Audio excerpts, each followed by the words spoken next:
ఒక తండ్రి చిన్నప్పటి నుండి కూడా తన కుమారుని మంచి మార్గంలో పెంచుతున్నాడు. తనకు చాలా విషయాలు నేర్పిస్తూ వచ్చాడు. ఒకరోజు ఆ తండ్రి తన కొడుకుకి విలువైన పాఠాన్ని నేర్పించాలని అనుకుంటాడు. తన కొడుకుని పిలిపించి, బాబు అక్కడ బొగ్గు మరియు చందనం రెండు ఉన్నాయి, అవి రెండు తీసుకురా అంటాడు. ఆ కొడుకు ఒక చేతిలో బొగ్గు మరొక చేతిలో చందనం తీసుకొచ్చి వాళ్ళ నాన్నకు చూపిస్తాడు. అప్పుడు వాళ్ళ నాన్న అవి కింద పడే అంటాడు. తండ్రి చెప్పినట్లు కొడుకు కింద పడేస్తాడు. అప్పుడు వాళ్ళ నాన్న బొగ్గును పట్టుకున్న చెయ్యి ఏమైందో చూడంటాడు.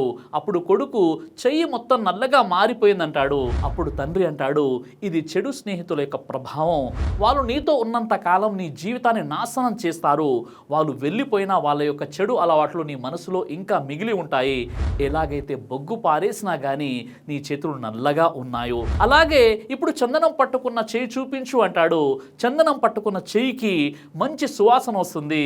వాళ్ళ నాన్న అంటాడు, ఇది మంచి స్నేహితుల యొక్క ప్రభావం.